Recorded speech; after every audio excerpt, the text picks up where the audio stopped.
And you never did either. Somebody would say that this is going to be the most important election, perhaps in the history of our country. It's really amazing.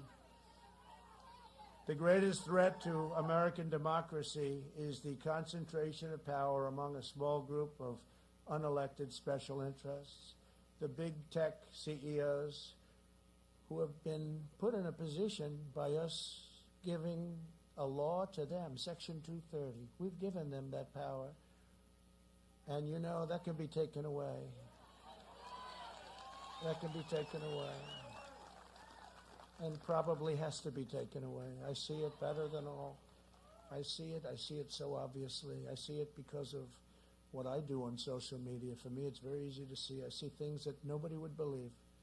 The corporate media and the mega donors in Washington and Silicon Valley, they're all lining up behind an opponent that's going to do whatever they tell him to do. That's sleepy Joe Biden.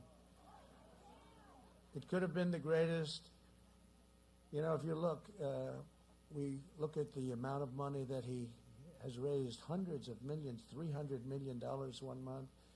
But I could have been the greatest of all time. I could have been the greatest political fundraiser because as president, all I had to do was call Wall Street, the big banks. I could have called the oil companies. I could have called all of the big companies. And every single one of them, and I know many of them, would have given me whatever I wanted. But I chose not to do that. And we did plenty. We have plenty. We can only buy so many commercials, you know. When the airwaves are full and you can't buy any more, I'm saying, where are we going to spend it? Although we did spend, in our case, a lot on ground game, which they, I think, forgot to spend. As much money as they have. They're screaming in Florida, where's our ground game? Where's our ground? Well, it takes a long time. You know what? It took us a year and a half to build that ground game, so we'll see how it all works out. But they didn't do that. They decided to go a different route. But they took in massive amounts of money. I could have taken in much more than that. They did $350. I could have done that within an hour. The president is calling. He'd like you to send $25 million, please.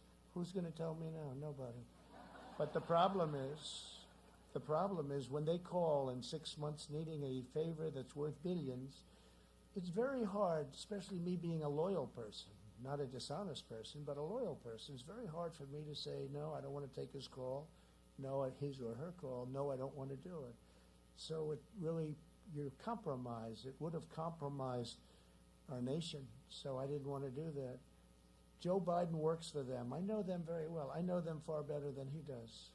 I know him far better than he. Some are friends. Some are actually very surprised where I say, you don't have to bother. Don't worry. I don't think we can buy any more anyway, right? But he works for them. And when you see those numbers, 300, 350 million, so much they don't know what to do with it, where they're spending $25, $30 million on a congressional race that used to spend $500,000, you know something's going on. And it's not a good thing. And it's not the way I want to work.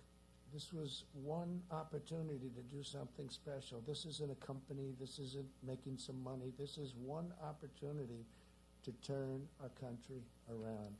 And we're not going to blow it.